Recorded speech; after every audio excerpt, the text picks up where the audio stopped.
ಇದೇ ಊರು ಬಿಕ್ಕೋಡು. ಅವನು ಡೆತ್ ಆಗಿರೋದು ನನ್ನ ತಮ್ಮ ಅನಿಲ್ ಅಂತೇಳಿ. ಅವನು ಪೇಂಟ್ ಕೆಲಸ ಮಾಡ್ತಾಯಿದ್ದು. ಹಿಂಗೆ ಮಗಳದು ಏನೋ ಒಂದು ಸಣ್ಣದು ಇನ್ಸಿಡೆಂಟ್ ನಡೆದಿತ್ತು, ಒಂದು 6 ತಿಂಗಳು ಬ್ಯಾಕಲ್ಲಿ. ಮಗಳಿಗೆ ಒಂದು ನಿಶ್ಚಯ ಮಾಡ್ಕೊಂಡಿದ್ದ. ಅವರೆಲ್ಲ ಏನೋ ಮಾಡೋಕ್ಕೆ ಮುಂಚೆ ಮಗಳು ಅವನ ಜೊತೇಲಿ ಓದ್ಲು. ಅದೊಂದು ನೋವಿತ್ತು ಅವನಿಗೆ. ಅವಾಗಾಗ ಫೋನಲ್ಲಿ ಮಾತಾಡೋದು, ಬಾಯಿಗೆ ಬಂದಂಗೆಲ್ಲ ಬೈಯೋದು ಆ ಕಡೆಯಿಂದ ನಡೀತಾ ಇತ್ತು. ಈಗ ರೀಸೆಂಟಾಗಿ ಅವನಿಗೆ ನಿನ್ನೆ ಮೊನ್ನೆ ಮಗಳು ಇಲ್ಲಿಗೆ ಬಂದಿದ್ದಾಳೆ ಅನ್ನೋ ವಿಚಾರ ಗೊತ್ತಾಯಿತು. ಅವಳಿಗೆ ಇಲ್ಲಿ ಬೆಳ್ಳಾವರಕ್ಕೆ ಬಂದಿದ್ದಾಳೆ ಅನ್ನೋ ವಿಚಾರ ಗೊತ್ತಾದಾಗ ಫೋನ್ ಮಾಡಿದ್ದಾನೆ. ಬನ್ನಿ ಪಾಪ ಅಂತೇಳಿ ಕರೆದಿದ್ದಾಳೆ. ಇದರಲ್ಲಿ ಹೋಗಿದ್ದಾನೆ ಅವನು ಹೋಗಿ ಮಾತಾಡಿದಾರೋ ಕತೆ ಆಡಿದಾರೋ ಗೊತ್ತಿಲ್ಲ ಸರ್. ಒಟ್ಟಿನಲ್ಲಿ ಏಕಾಏಕಿ ಅವನಿಗೆ ಫಸ್ಟ್ ದೊಣ್ಣೆಯಿಂದ ಇಲ್ಲಿಗೆ ಹೊಡೆದಿದ್ದಾರೆ, ಕುತ್ತಿಗೆಗೆ ಹೊಡೆದಿದ್ದ. ಅವನಿಗೆ ಬಿದ್ದಿದ್ದಾನೆ. ಏನು ಮಾಡಿದಾರೋ ಆಟೋಮೆಟಿಕ್ಕು ಒಂದು 6 ಜನ ಅವನ ಮೇಲೆ ಬಿದ್ದು ಚಾಕುವಿಂದ ಹೊಟ್ಟೆಗೆ ಒಂದು 6-7 ಜಾಗ ಚುಚ್ಚಿದ್ದಾರೆ. ಬಿದ್ದಿದ್ದಾನೆ.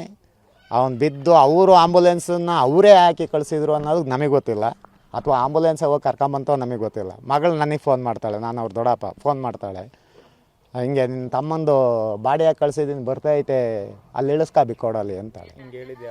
ಮಗಳು, ಅವನ ಮಗಳು ಅನೀಶಾ ಆ ಥರ ಹೇಳ್ತಾಳೆ. ಆಯ್ತು, ಅಷ್ಟು ಅನ್ಲಿಕ್ಕೆ ಫೋನ್ ಕಟ್ಟಾಗುತ್ತೆ ಸರ್, ನಾನು ರಿಟರ್ನ್ ಮಾಡ್ತೀನಿ, ಬ್ಲ್ಯಾಕಿಗೆ ಬಿದ್ದಿರುತ್ತೆ ನಂಬರು.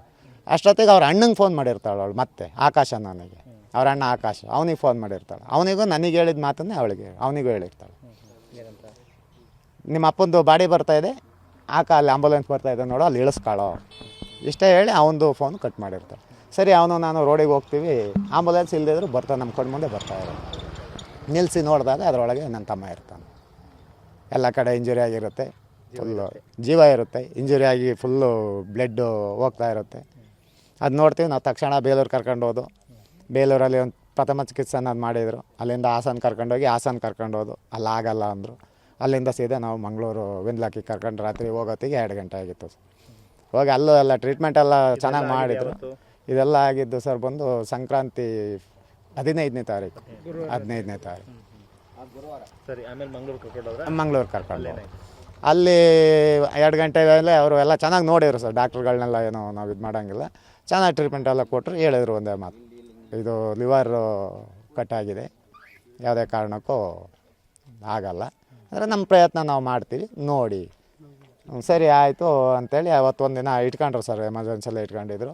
ಟ್ರೀಟ್ಮೆಂಟ್ ಎಲ್ಲ ಮಾಡಿದರು. ಬೆಳಿಗ್ಗೆ ಮತ್ತೆ MRI ಅದು ಇದು ಸ್ಕ್ಯಾನಿಂಗ್ ಎಲ್ಲ ಮಾಡಿದರು ಅವರು. ಮಾಡಿ 4 ಗಂಟೆಗೆ ಒಂದು ಆಪ್ರೇಷನ್ ಟ್ರೈ ಮಾಡ್ತೀವಿ, ಗ್ಯಾರಂಟಿ ಹೇಳಲ್ಲ ಅಂಥೇಳಿ ನನ್ನ ಹತ್ರ ಇದ್ರದಕ್ಕೆ ಒಂದು ಇದು ಫಾರಮ್ಮು ಭರ್ತಿ ಮಾಡಿಸ್ಕೊಂಡ್ರು. ನಾಳೆ ಆಮೇಲೆ ನೀವು ನಿಮ್ಮಿಂದ ಆಯಿತು ಅಂತೇಳಿ ಹೇಳ್ಬಾರ್ದು ಅಂತೇಳಿ. ಸರಿ ಆಯಿತು ಸರ್ ಅಂತೇಳಿ ನಾನು ಬರ್ಕೊಟ್ಟೆ. ಅದು ಅವ್ರದ್ದು ಪ್ರಾಬ್ಲಮ್ ಏನಿಲ್ಲ, ನಮ್ಮದು ಪ್ರಾಬ್ಲಮ್ ಏನಿಲ್ಲ.